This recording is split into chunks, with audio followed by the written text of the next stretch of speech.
Welcome back to Coffee and Conversation. And I really do have coffee today. And it was much easier than usual. We're going to talk about that later. So, Audie, for those of you who are interested, is in the bedroom, sound asleep. He spent the morning watching the snow come down, and it has come down. When it first came down, like the first hour or so, it wasn't sticking. Well, it's sticking now. I don't know how much we've got out there. At different spots in the yard, it looks a little different. I would say over this way, out this window, it looks like it's only maybe 3 or 4 inches. But the other way, at the front, and that's where Audie was stationed to watch the snow coming down, looks like it's like about 6 to 8. Not surprising, the wind blows the snow around all over the place here. So and I'm in no way going out to start shoveling this until the snow stops actively falling. When it gets down to a trickle, we'll go out and shovel. But Audie has decided that he's through watching. He's coming into the bedroom on his nice, soft, cushy bed and curling up and going to sleep where he can forget all about the trials and tribulations of the outdoor world. So that's what he's up to. So when we come back, I'm going to explain the coffee thing.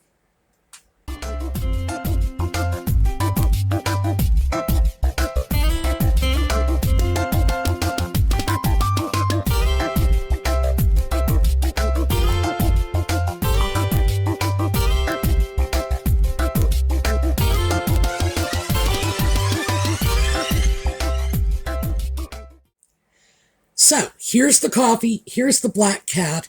If Audie stays snoozing in the bedroom, this may be the only black cat we see today. I had a very easy time making this coffee because I discovered something. Last week, I went out, I didn't go out, I went online and ordered an electric kettle. So, my friends on the other side of the Atlantic are all scratching their heads saying, and yeah? Meanwhile, my friends over here in the US are saying, what the heck's an electric kettle? Is it anything like a crock pot? Well, short answer is actually yes. So let me give you the backstory. When I make coffee, I do it in a French press. They say it makes the best coffee, and because it's just me, and I don't necessarily want to drink 9 or 10 cups of coffee a day, I make it cup by cup. And that means that each cup is individually made, but those big, Mr. Coffee 10-cup pots really don't suit my needs. And when I found that I was throwing away more coffee than I was drinking, I went over to the little French press. But it was problematic because I had to boil the water, which I was doing in the microwave.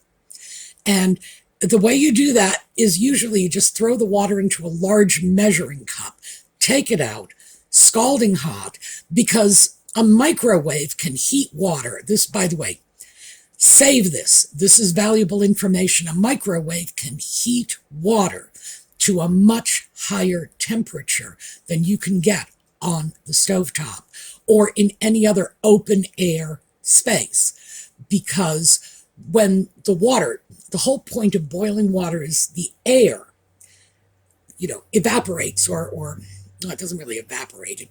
It boils out of the water. That's what keeps it at 212 degrees. That's why it doesn't get to 250 degrees on your stovetop.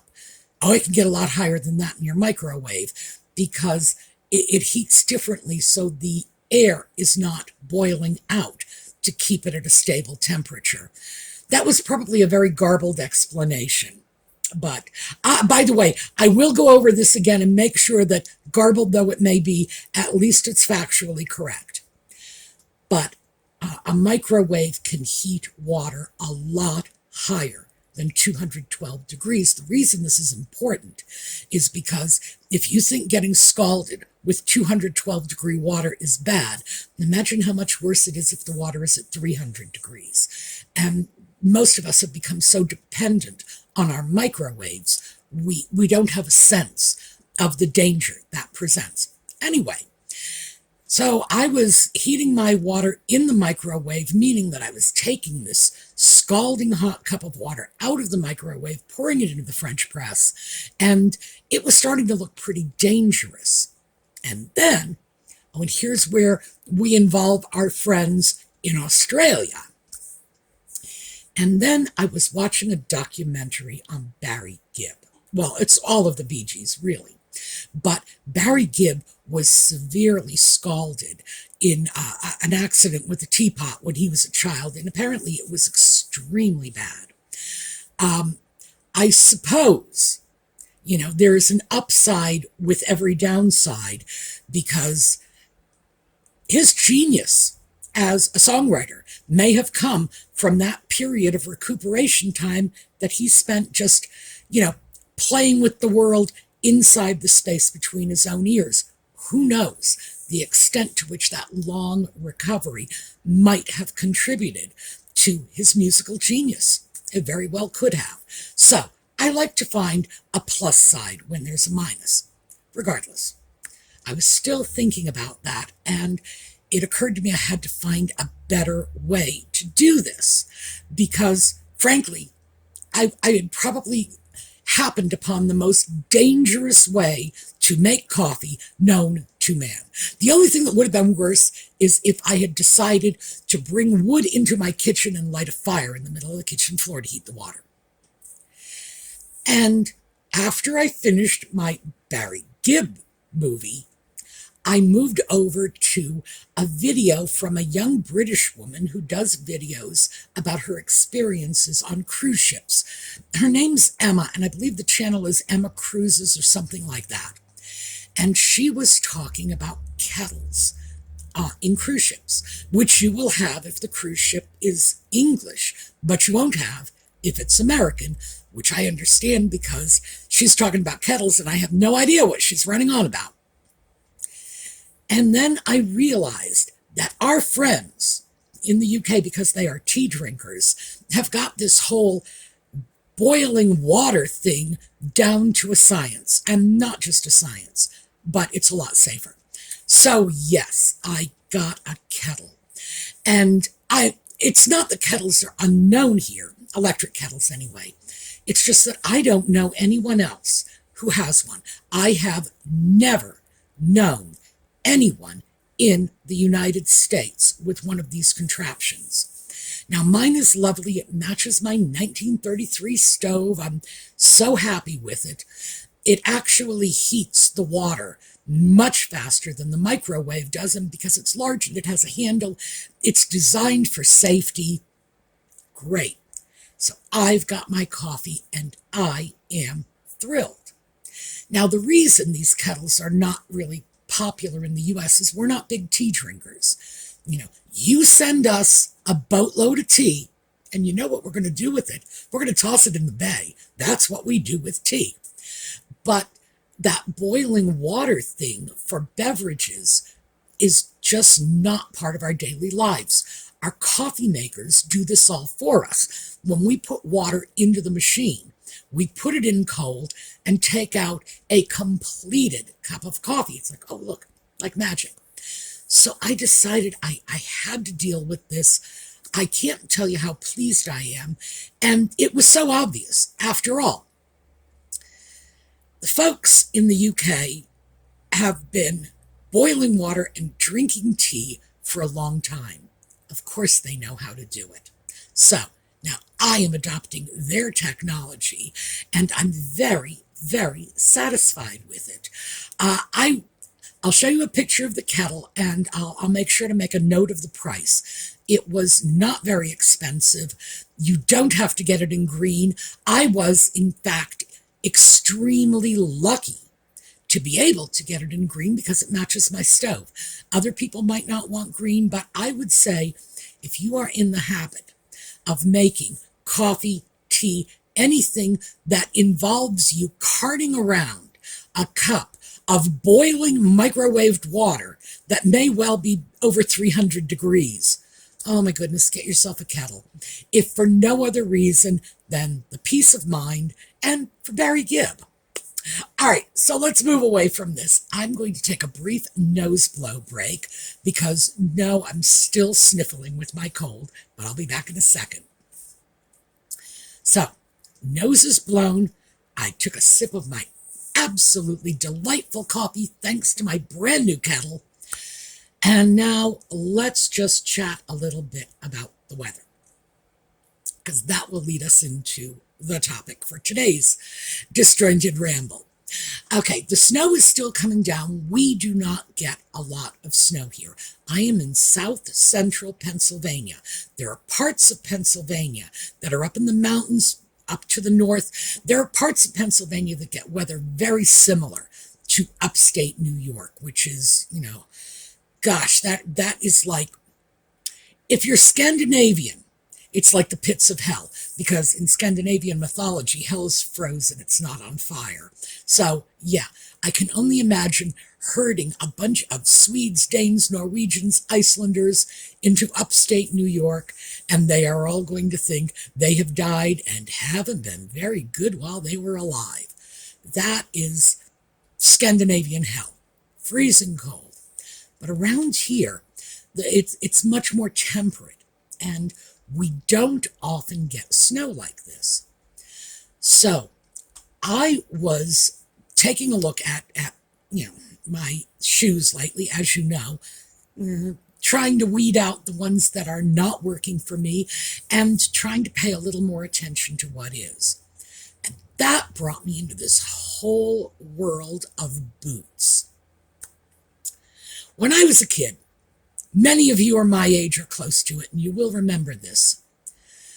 There were really only two kinds of boots out there.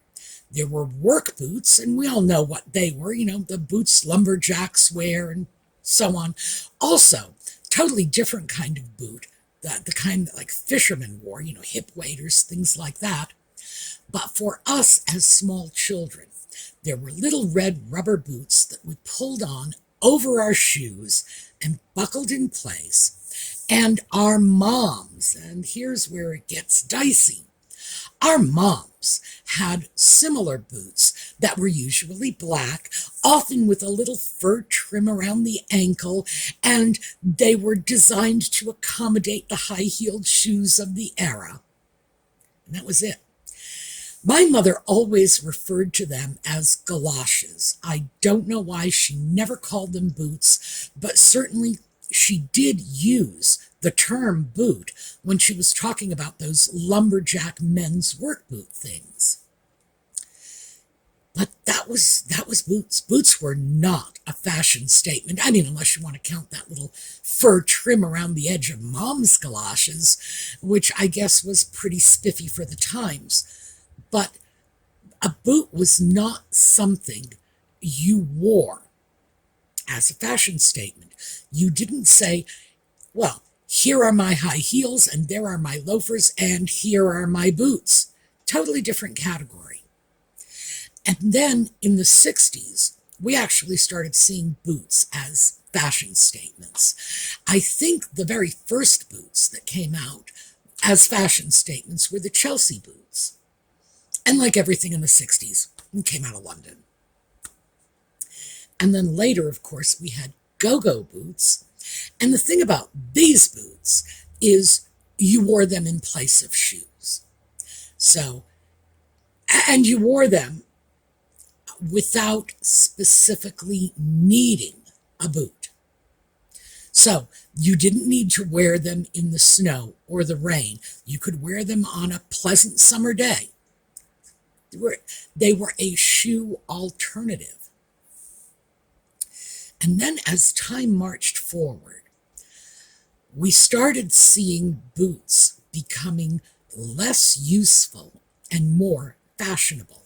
Now, keep in mind, of course, we're talking like a 50-year span in which this has happened, because these fashion boots were coming into play in the 60s, and it wasn't really until the 1970s and forward, 50 years ago, that we started seeing boots replacing shoes for a lot of people. Boots not necessarily being restricted to the winter time, although frankly, in the early days they were. These days I see people wearing boots in the summer. When I was a young person in the 70s and the 80s, people generally wore boots only in the winter, but not necessarily in the rain or snow. So that whole thing came about because I was trying to figure out what to do about boots. I have two pair of boots. I have one pair of boots that's, well, it reminds me very much of those galoshes of my mother's. I'm going to go get them. I don't have a picture of them. They're too ugly to photograph. I'm actually going to go get them and show them to you. So here are the boots. And as you can see, these are not a fashion statement. This is some sort of heavy, I don't know what it is. It's fabric, and it feels somewhere between a velvet and a canvas, if you can imagine that. The bottoms, of course, this is just polyurethane, I'm guessing. A rubbery-like substance, not a fashion statement. And I probably should have pulled them out earlier today, because I'm going to have to put them on when I go out to shovel the walkway. And that's what I keep those boots for, when I'm actually walking in the snow. That's not something I would wear, out shopping, where the sidewalks and the pathways are shoveled. I have different boots for that. I'll show you those in a minute. But those are my tromping through the snow boots. And they're not very high. They just come a couple of inches above my ankles, because we don't get enough snow here. It's just what we get. The 6 to 8 inches that has piled up out in front is probably about the most snow we have had here in like 10 years. So, are we able to get more? Does it happen sometimes? Oh, yes. But does it happen with enough frequency for me to want to go out and get knee-high boots?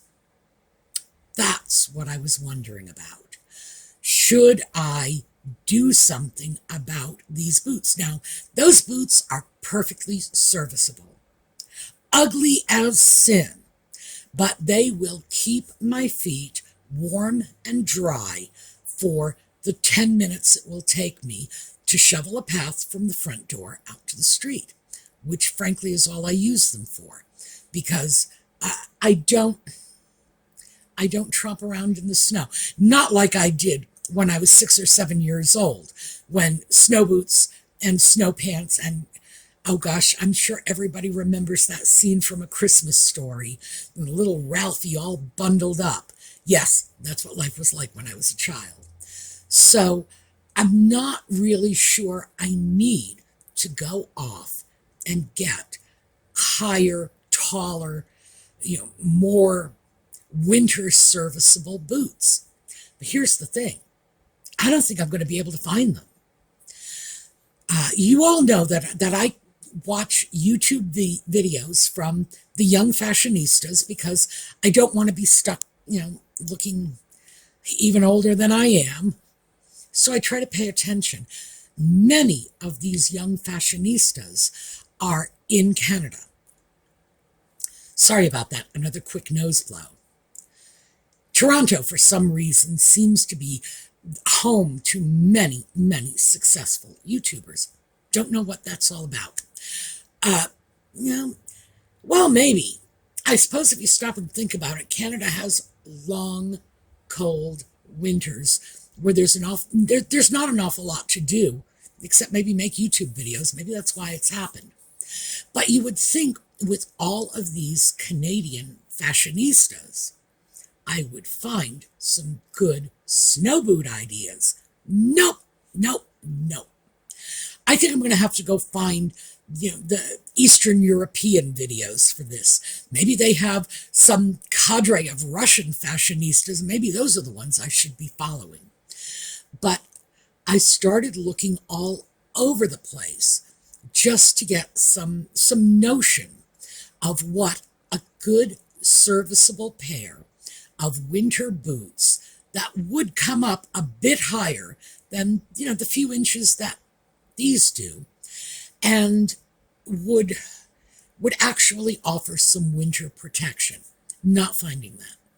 I found bunches of boots with beautiful spiked heels and, it's like pointed toes, all kinds of things that you simply wouldn't wear out in the ice and snow. I don't know, maybe those spiked heels, just dig them right in, you keep your footing in the ice, but they just don't seem very practical for difficult walking conditions like ice or snow on the roads.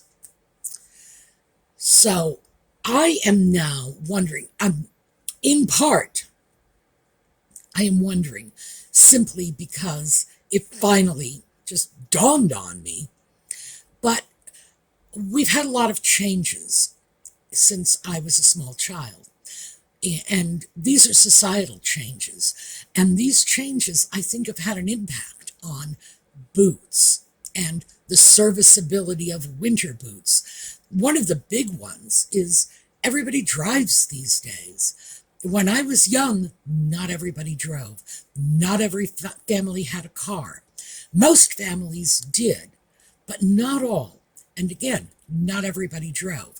Now, part of that has to do with the fact that I was in a city with very good public transportation, but I think this was reflected across the board in the U.S. It wasn't a question of if you were an adult American, you had a driver's license. That's pretty much the way it is today. So we don't walk as much as we used to.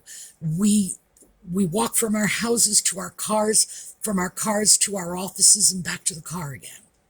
And maybe that's why. Maybe we simply don't feel the need to have serviceable winter boots. But again, remember, those fashionistas are in Toronto.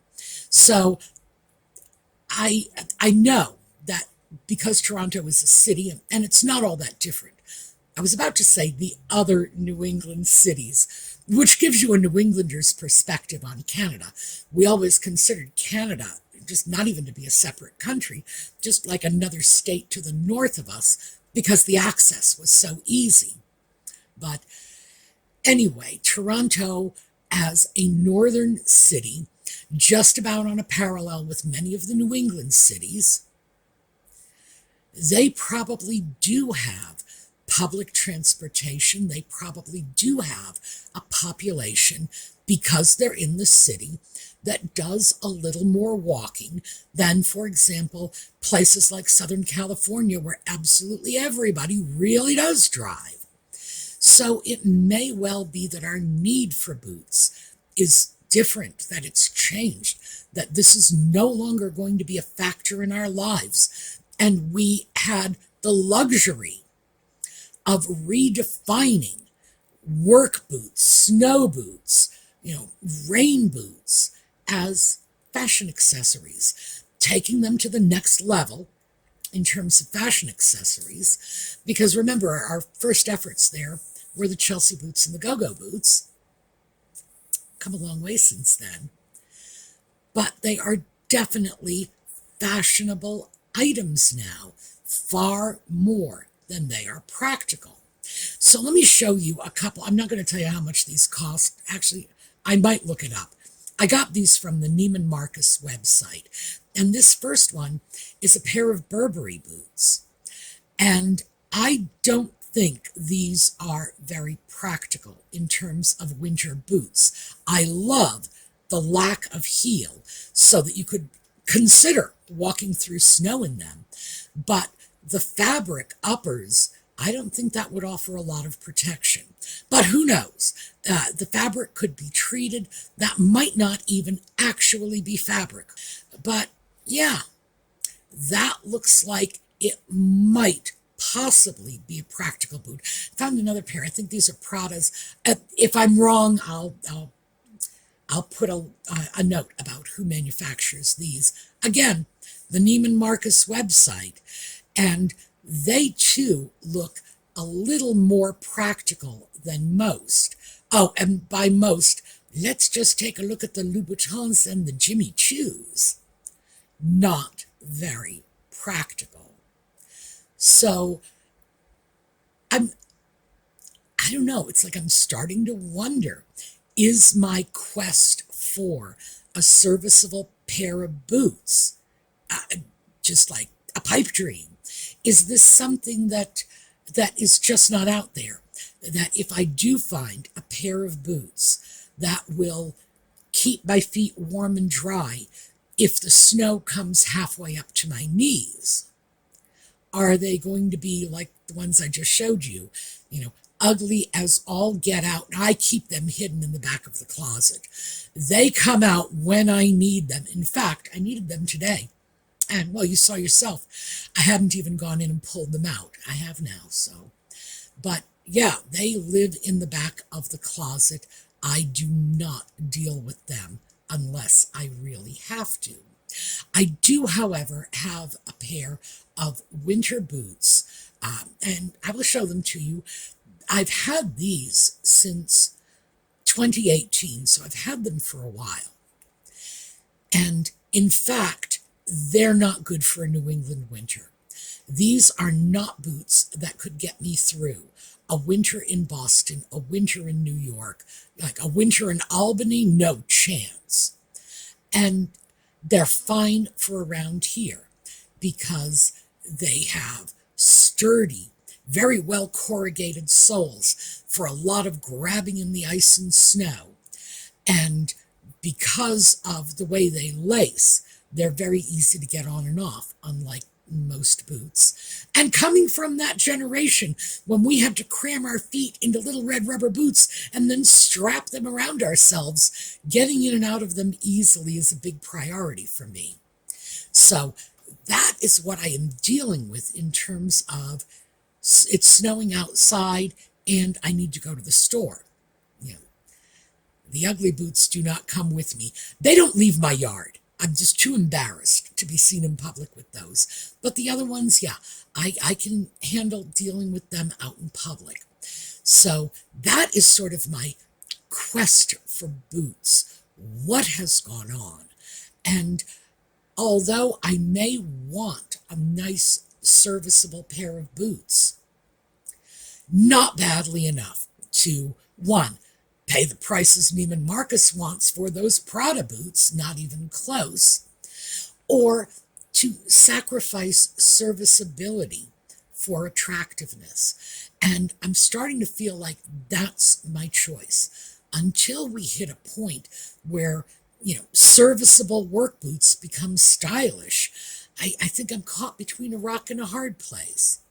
Anyway, I thought I would just share that wild ramble with you because we are getting a winter storm. I know a lot of you are also getting a winter storm. So my mind has been on boots. And I figure for some of you, your minds may be on boots as well. So that's where I am going to leave you because, of course, you know what it's like on these weekend videos. I start running way beyond my 30 minutes before I even know it. And then I have to sort of compress the ending. It's like, oh, geez, I've been doing this for 45 minutes. And no, I want to make this small enough so that you can watch and then get on with your life and not feel like you're stuck here listening to my babble forever and ever and ever. So that is what I have for you today. We are going to take a look at a slideshow on the way out. For those of you who come through to just chatting with us. We will be seeing you this evening, 8 o'clock. That's New York City time. It's the easiest way to figure out 8 o'clock is I am in the same time zone as New York City, which anyone can Google in like 12 seconds. So yes, 8 o'clock this evening. And for the rest of you, we will just see you again next weekend. And in the meantime, have a terrific day.